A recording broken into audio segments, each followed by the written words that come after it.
and welcome to Rathod's Science Academy. Today in this session we are going to see current affairs of 19th March 2025. So let's get started with our discussion and one request guys. So please don't skip this class. So watch till end so that you'll be getting lots of insights regarding how you have to make the notes and how questions will be asked in your prelims, mains and interview. And you'll be getting lots of insights regarding how you have to analyze an article which comes in the newspaper. So let us see the first article. Yeah, see this title, guys. Easy to hear, please. To upload booth-wise turnout. So this article is very, very important. So recently, we are getting series of articles regarding election commission, and as well as we are getting questions regarding how election commission is maintaining free and fair elections. So from that point of view, this article is very important. So what is the keyword? Keyword is election commission. And next one is booth wise turnout. Okay, so let me write the keyword. First one is ECI, Election Commission of India. So where you will be seeing this topic? In GS paper 2 under polity, you will be seeing this topic, right? And that too in polity, in which chapter you will be seeing? We have a topic called as constitutional bodies. So in that bodies, one important body that you will be reading is about Election Commission of India. And which article in your constitution talks about this? Article 324. So here what are the provisions you have to see? You have to see about what is this Election Commission of India, and you have to see the history of members. So as of now, how many members we have? We have 3 members. One is Chief Election Commissioner and we have 2 election commissioners. So here separately you have to see what is the eligibility criteria of these 2 people. Who can become a Chief Election Commissioner and who can become election commissioners.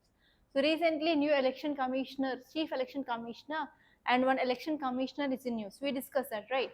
So here you have to see what is the eligibility criteria. And you have to see appointment process of these 2 people who will be appointing this Chief Election Commissioner and as well as election commissioner. And one thing that you have to see is whether that person who worked as election commissioner, whether he is re-eligible or not. So actually he is eligible for becoming of Chief Election Commissioner. So in that way you have to see whether reappointment process can be possible or not for this. And next one here is you have to see about even removal of these people. And if they want to resign to their job, to whom they have to give their resignation letter. Okay? And here whenever we're talking about removal, we can't remove them idly, right? So you have to see what are the special grounds on which the person who is appointed as the Chief Election Commissioner can be removed. The grounds is very important. Okay, and next you have to see what are the challenges faced by this Election Commission of India to ensure free and fair elections. And despite of challenges, what are the steps taken by Election Commission of India to ensure free and fair elections? You have to see these 2. And these 2 is important from your mains. And this area is important from your prelims. And in interview you can get what is your opinion. So do Election Commission of India is really ensuring free and fair elections? What is your opinion? So based on the facts, you can get your own perspective. Interview, they will be asking your opinion based or perspective based questions. So try to get that perspectives from now onwards. Okay. So these are the things. And next keyword here is turnout. So whenever elections happens, in the next day, the titles of your paper will be like 65% of voter turnout, 69% of turnout, like that. So here what is the meaning of turnout? Turnout is nothing but, for example, if you take 100% of votes, so out of this 100% of voters are there. So out of this, how much percentage of people, how many members they came out and they went to polling booth and they cast their vote. Okay, that is called as voter turnout. So normally voter turnout or voter percentage in India who are casting their vote will be like 60 to 70%. And you have to see here. So what are the challenges? Why people are not showing much interest to cast their vote compulsorily, especially if you are comparing with urban areas and rural areas. In urban areas voter turnout will be less. Why? We have to see that. And next you have to see what are the steps can be taken by government of India to improve this voter turnout. Okay, that means increasing of awareness, and people they have to understand about the value of their vote, everything. And from election commission of India, what steps they can take? For example, they have to check for duplication of votes, and they have to check for people who died. So we have to remove that invalid votes. That is the responsibility of election commission of India. So you have to see this. And now this article is saying that we have to give the details of polling booth turnout, each polling booth turnout value. So if you're giving voter turnout in each and every polling booth, is that possible? So if you see, like for example, Lok Sabha elections, so it will be happens in many areas, and it will be very tedious task.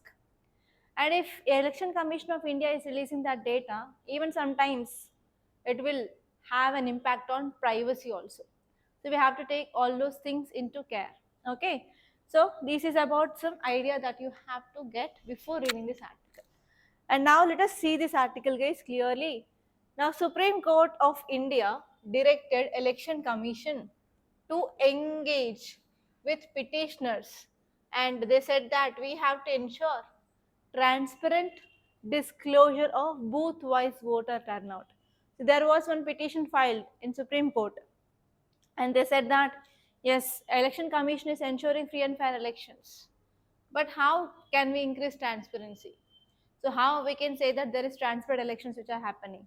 So they said that yes, now from now onwards, ask Election Commission to release polling booth wise turnout so that we can ensure transparency. And the same thing now Supreme Court directed election commission to release this data, that is poll wise booth data. Okay, especially regarding this 2024 Lok Sabha elections. Okay, so that's the thing which mainly said. And if you see here, what are the points that you have to remember? So whenever we are releasing this booth wise turnout data, it is, yes, we can understand that there is transparency in democratic process, so that we can understand that yes, Election Commission of India is doing good job, so that it is ensuring accountability and transparency. And we can also increase the accessibility of data for the people, so that the people trust on this Election Commission of India, which is an independent constitutional body which is responsible for conducting of elections, can be obviously increased. And next one here is we can also empower voters by ensuring their factual information, so that they can analyze electoral integrity in that region. And even the concern is about whenever now we are publishing the data of this voter turnout in this 2024 elections, already government had been formed when in June itself. So it will be very late, right? So even though now we are releasing the data, how can we improve the public trust? Can we change the government? No. So this is also one problem now. And recently, Chief Election Commissioner changed, and we appointed new election commissioner, right? So here, with a new Chief Election Commissioner and willingness to engage with petitioner, indicates that there is somewhat shift towards greater accountability. That means this person who is actively engaging in accountability and transparency, that thing we can understand. And next, here you have to see what are the pros and cons of sharing of booth-wise data. The first one here is we can obviously increase transparency, and second one is we can also give better data to the public, so that we can increase awareness about voter turnout in India. And this one is we can also make political parties, civil society, citizens to scrutinize this, and based on that data they will also trying to take some corrective actions, at least in the next time they'll try to increase their voter turnout. And even this data will be helpful for making certain reforms by the government and as well as Election Commission of India, so that they will increase voter turnout in the next elections. And what are the cons? What are the disadvantages? Means security concerns. When we release this booth-wise data, then what happens? It is having a risk of coercion, and particularly in some sensitive areas. And even sometimes there will be political manipulation may also happen, and sometimes voter privacy will be also getting violated, and sometimes there is a chance of misinterpretation. So these are the pros and cons of sharing of this booth-wise voter turnout data by Election Commission of India. Okay, so these are the things that you have to remember. And now let us see the next article, guys. If you see title, it says that SC, that is Supreme Court, to consider if Lokpal has jurisdiction over judges. So already we discussed about this topic. So where you will be studying about your Lokpals and Lokayuktas in your governance part. So as you all know that in governance, one important problem you are having is corruption. So if there is any charges of corruption against any public officer or even Prime Minister, so which organization will be taking care of? At central level, that is Lokpal, at the state level we have Lokayuktas, right? So actually recently there is one allegation. So what is the recent case is, Lokpal said even judges of High Court, they will come under the purview of this Lokpal. Okay, recently one case said that, yes, if there are any corruption charges against the judges of High Court, yes, we are the authority to take care of that cases. And finally, this petition moved on to Supreme Court. And now Supreme Court will consider this case. And the final judgment will be given by Supreme Court soon. So until then, what you have to know, you have to read some basic facts regarding this Lokpal and Lokayuktas.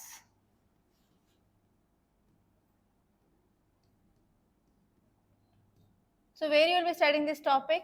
In GS paper 2 under governance, and next one is under GS paper 4 ethics.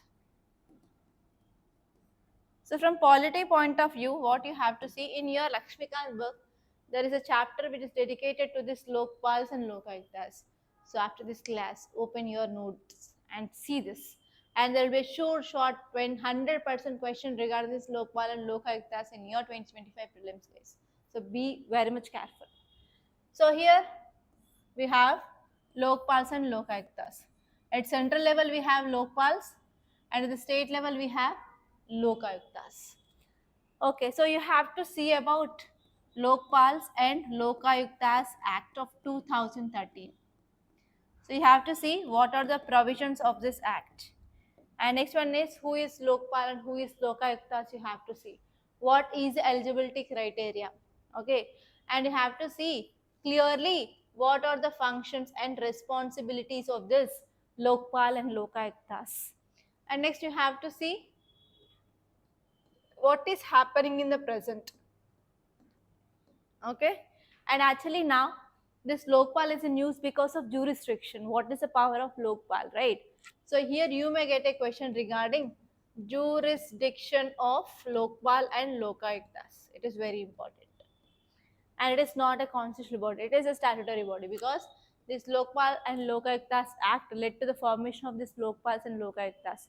If you are getting a statement like Lokpals and Lokayuktas are constitutional bodies, it is a wrong statement. They are like statutory bodies. Okay, so all these things that you have to see till your final judgment of Supreme Court comes. Okay, so now let us see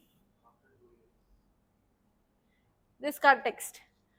The bench of Supreme Court senior most judges, so they are going to examine this details of judges of constitutional courts, like judges of high courts and Supreme Courts will come under the jurisdictions of this Lokpals or not.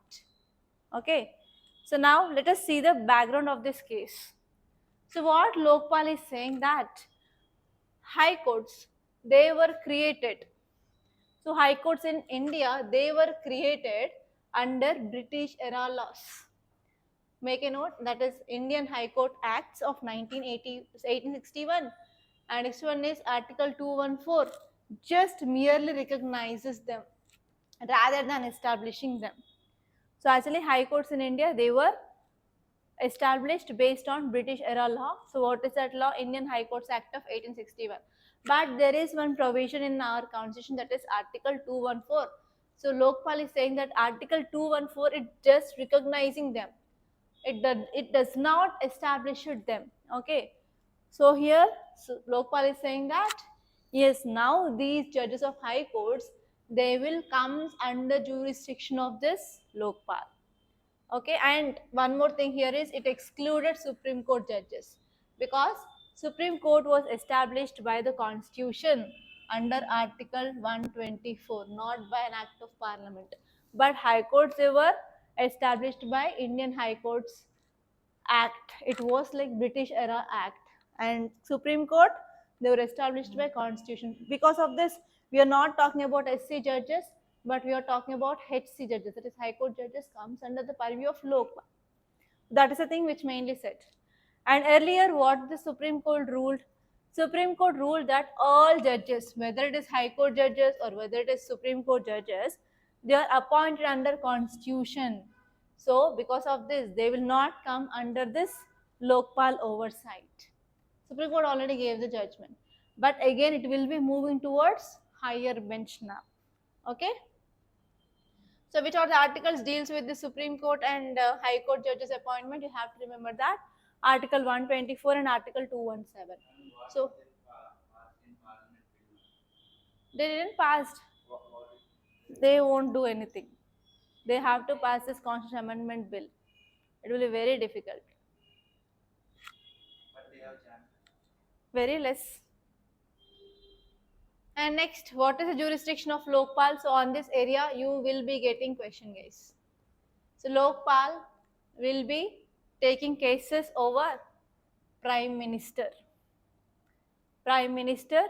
and even union ministers, and we have MPs, we have government officials, whoever it may be. For example, Group A officer or Group B officer, Group C or Group D. So whoever it may be, so government officials will come. And even it also covers chairpersons, members, officers or employees established under Act of Parliament. Okay, so these are either partially or wholly funded or controlled by central government or organizations. And even no, Prime Minister only. And next one is organization which are receiving the foreign donations, like 10 lakhs per year under this Foreign Contribution Act also, they will be coming under the purview. So here you may get a question like, consider the following, and they'll ask, who of the above which comes under the jurisdiction of Lokpal? Like that you will be getting question, guys. You have to be very much careful. And see here I find a very interesting image. Okay, so this image is about awareness program. So actually there is also one article in our today's Hindu newspaper that in Kerala there is increasing of drug menace. So for the awareness, college students are doing some kinds of acts, mimics. Okay, so this is one example. So whenever you are writing about any answer regarding drug menace, for example, if you are writing any case study of drug menace, if you are a police officer, if you are a concerned authority, so what can you do? So in that you can take this example how college students can be taken into consideration, and you can promote this kind of awareness among the people about that so and so problem. Okay, so for that I took this to showcase an example. Okay, and now let us see the next article, very important. Yeah, title says Standing Stones of Moodmal in Telangana on tentative list of UNESCO's World Heritage Site. So actually this article is very, very important because it is a part of your megaliths. Okay, where you will be studying about this megalith or megalithic period?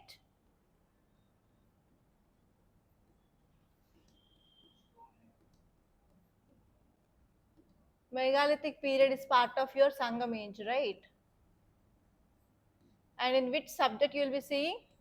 In ancient history. In ancient history, you'll be studying about this. So what are these megaliths? Megaliths are nothing but they'll use big stones to identify the burials, right? They are nothing but the burials. And here we have different types of burials. We have cyst burials, we have menhirs, they are nothing but the standing stones. And we have different types. So here this article is talking about one important type, that is menhirs. That is nothing but after keeping the dead body there, so to identify the place they will be keeping a stone, and they are stand still stones. And in which state they are located? In Telangana state. So they are listed under this tentative list of UNESCO's World Heritage Sites. So what you have to see? You have to see about UNESCO's World Heritage Sites. So in your art and culture, there is one book, that is Nitin Singhania book. So in that Nitin Singhania book, or in our material of Rathod Science Academy, so we gave in detail about this UNESCO's World Heritage Sites. So you have to see which are the UNESCO's World Heritage Sites so far, and in which year they got that status. It is very important, okay? And even you have to open your ancient book and you have to see about your megaliths also. Okay, now let us see here. These standing stones are called as menhirs. Menhirs are standing stones of Moodmal in Narayanpet in Telangana state, listed in this UNESCO's tentative site. That means it is waiting for getting of that. So if you see recently, there are 6 sites in India. They entered into this tentative list. So what are those 6 sites? First one is Kangar Valley National Park. It is located in this Chhattisgarh. It is very much famous for this karst topography. Karst topography is nothing but caves or dolines. So all those things they formed because of groundwater action. So in your geography, you will be studying about this topic, that is landforms formed by groundwater, running water, glaciers. So these are the landforms which are formed by this action of groundwater. Okay, we have this karst topography, especially we have limestone caves here, and even we have waterfalls here. So for that it had been listed. And next one is Moodumal megalith menhirs. It is nothing but it is also considered as astronomical observatory site, which is located on the banks of river Krishna in this Telangana state. And menhirs are nothing but man-made standing or an upright stone. And next one is Ashoka edict sites. So Ashoka edicts are very important. We have major edicts and we have minor edicts. And even one of these Ashoka's edict site along this Mauryan routes are also entered here. And these includes major rock edicts, minor rock edicts, pillar edicts, and other edicts, cave inspections, etc. like that. And next one is different states. And next one is Chausat Yogi Temple. It is located in Madhya Pradesh, UP, Tamil Nadu, and Odisha. And here in this, they included 64 images of yoginis, and they are related to tantric worship. And next one is Gupta temples in North India. For example, it includes Nagara style, and even some areas they have Dravidian styles also, and also they included Buddhist and Hindu styles. And next one here is the palace fortress of Bundelas. So there are around 6 forts, including Garkunda Fort, Raj Mahal, Jahangir Mahal, Datia Palace, Jhansi Fort, and Dubella Palace. And it is a style which is a blend of both Rajput style and Mughal style of architecture. So you have to see all these 6 sites and where they are located, what is their speciality, okay? And if you see this UNESCO's World Heritage Site, it is a landmark, or it is an area which will be having like legal protection by an international convention, and it is administered by UNESCO, that is United Nations Educational, Scientific and Cultural Organization. And actually in this UNESCO's World Heritage Sites, we will be having historical sites, cultural sites and scientific sites. So if you see what is the criteria to get this status, so we have 10 criteria, you have to remember that. So first one is for culture site, there are 6 criteria. So it should be the masterpiece of human creative genius. And next one is it should represent culture interchange or a civilization. And next one is it should bear a unique testimony to the tradition or civilization. Next one is it should exemplify any architecture or technology or landscape, and it should show traditional settlement, land or sea, and it should link to the events or ideals of universal significance. So in this 6, at least one should be there.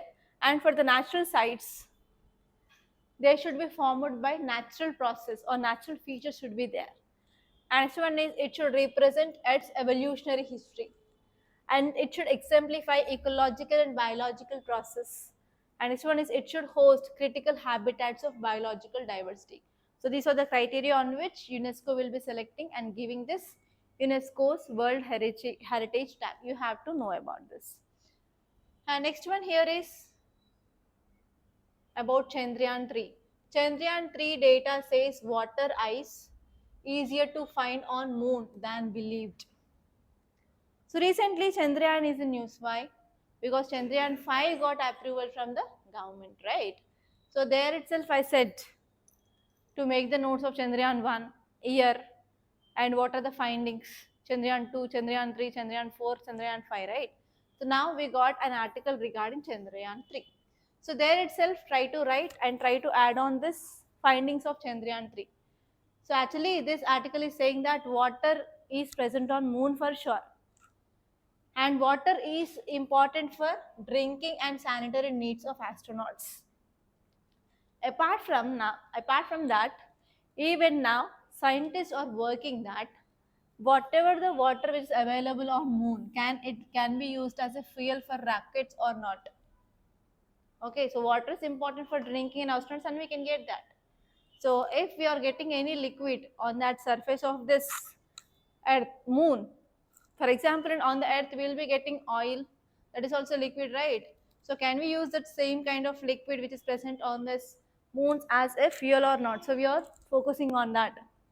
And even we are trying to understand that how much water is there on the moon, so that we will be getting knowledge of temperature of this moon.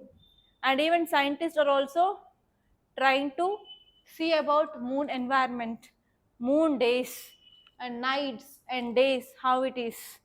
And even temperature was found to drop roughly minus 181 degrees centigrade at night. Normally in the daytime there is very high temperature, but at the night time the temperature is very very low, that is minus 181 degrees centigrade. You can't imagine how much cold it is. Okay, that's the thing they are studying. And even scientists thought that water ice exists in stable quantities only at poles, like earth also. In this moon, in this area of this moon where the poles will be having good amount of ice. And studies also shows that higher latitude locations may provide similar environment as near the poles of water ice to accumulate the shallow depths. So as you all know that if you take the earth, so if you see at the 0 degrees, that is equator, temperature will be high. If you go to higher latitudes, that is 60 to 90, it comes under Arctic region and Antarctic region, right? In that area we have ice, polar region, right? So in the same way they are also estimating that same like earth, in the higher latitudes on this moon we will be having ice. Okay, so that is a thing which is given here. So just make an add-on on this topic. And next article, yesterday itself we discussed is there is decreasing of gold imports and as well as crude oil imports that led to decreasing of trade deficit. So this article is saying that shrinking trade deficit as seen in February, but there is no cause for cheer. So on one side we are thinking that yes, trade deficit is decreasing, but on another side this article is saying that there is no need to be happy. Why? Whenever there is decreasing of gold imports, what is happening? There is increasing of demand for the gold in India. Whenever demand is increasing, obviously price will be increasing. So if you compare the gold rate last 2 months, at least 2 months, it was like around 68 to 70, I guess. But now it is 90 to 1 lakh rupees. So is that a good news? No, that is the thing which mainly said here. So this article is saying that imports declined sharply, especially 62% of gold import had been decreased. So see the extent. 62 percentage of gold imports had been decreased. So because of this, what happened? In India, gold prices is increased to 87,000 rupees. And if you go to gold shop, it will be about 90 only. Okay. And it is based on the depending on the consumer demand. And even India also decreased imports of oil by 30 percentage. Okay, and on addition, what happened? US sanctions are happening. US sanctions on Russian oil producers and tanks happened. So because of this, what happened? Even though we decreased imports, because of sanctions, we have to pay more amount. So there is no need to become happy because of this news. So that is the thing which mainly said here.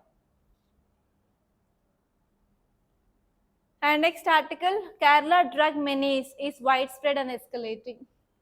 So drug menace is nothing but especially youth and even middle-aged people, they will be getting habituated to drugs.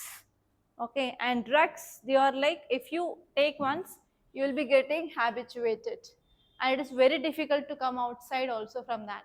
Okay, so because of this, what happened when especially youth they are attracting to this drugs means what happened? There will be increasing of crimes, and even whether there will be productivity, no, the productivity in the people will be decreased, and that will not leads to any economic development. Instead, it will leads to increased problems for that state.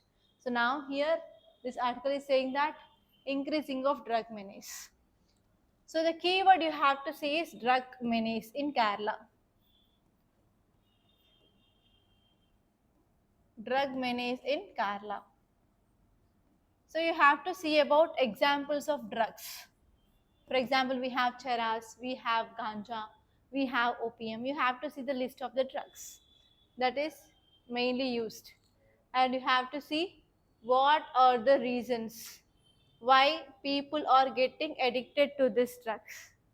And next, you have to see what are the measures can be taken to control this drug menace. So these three are very important, guys. And you will be getting mains based question, not a prelims based question from here. Okay. So now let us see this article in detail. So Kerala is facing a severe drug crisis. And actually from last 3 years onwards, this problem had been increased many folds. And there is increase in number of cases which had been registered under this Narcotics, Drugs and Psychotropic Substance Act. So there is one act which focuses on this drug menace in India, and you have to know that that is Narcotics and Narcotic Drugs and Psychotropic Substances Act. So actually if you see the details, so in 2021 just 6,000 cases were recorded, but when we come to 2023, it had been increased to 30,000, 60,000, 30,000. That is more than 5 times of this number of cases had been increased. Then you can understand that especially there is a trend of change in the social behavior of the people, and especially government is not taking enough steps for the prevention and the recovery from this. And next one here is this problem is equally, so if you are going from one district to another district, it is not changing. That means equal prevalence of this problem is there throughout this Kerala. That means whenever government is identifying the hotspot and implementing the measures in this hotspot won't work now. They have to take the measures that should uniformly implemented throughout the state of Kerala. And next one here is government need to take the steps, and government need to include campaigns. I showed you an example of a campaign which had been done by this college students. So like that we have to come with this many campaigns, awareness programs, so that we can recognize the problem and we can tackle this problem. And especially we have to mobilize these education institutions, and we have to increase law enforcement focus, and as well as we have to increase cooperation and vigilance across the different sectors of society, and we have to combat this drug abuse, and we have to promote recovery programs, and we have to focus on distribution of even distribution of this disease, so that we can't focus on only hotspots now. So we have to come up with some innovative law enforcement strategies. Okay, and we have to prevent this effectively. So if you have any measures, so please drop your measures in the comment box. And now let us see the next article. So this article is about factors influence women political participation. So as you all know that women participation in politics is very less, and if you are comparing with other countries, India is having very low participation. So here just see about what is the reasons. Okay, so if you see this second paragraph, you will be getting lots of reasons, and you have to see about, especially write the important causes why there is very low women participation in politics, and you have to say about what is this 106 Constitution Amendment Act. Okay, so all these things that you have to note, and this topic is very important from your mains point of view, not from prelims. Okay, so try to make a notes on this women participation, and even this topic can be asked in your essay also in your UPSC. So be prepared, guys. So these are the some important things that you have to know, and if possible, so after 1 week I will be starting a program. So in that program I will be taking a topic, and I will be giving you the 360 degrees dimensions regarding a single topic. For example, in our today's article, so there are two topics that we can have the discussion. Like we have women's participation, political participation. So you can see what is the data of women participation. So what is the data in other countries, and you can see like what are the reasons in India, and what are the measures taken by the government so far, and what are the way forward. So all these things that I will try to address. Okay, so that you will be getting lots of insights. And there is one more topic, that is drug menace. So which are the drugs, what is the data, so not only in Kerala, in which states of India we have this drug menace problem, and what are the measures. So I'll try to come up with that program soon if time permits. So within 1 week I will complete my anthropology batch, so that I will be getting certain time to spend, and I will make that videos for sure. So until then, please keep watching Rathod Science Academy, and don't skip any video. Watch till end. You'll be getting lots of insights, and we are not going to waste even a single minute of yours, because time is very precious. We know the value of the time. So we'll not waste any of your time. So try to subscribe and hit the bell icon, so that whenever we are posting any new video, you'll be getting notification. And thank you so much, guys. And please to subscribe to this Rathod Science Academy, and like and share this class.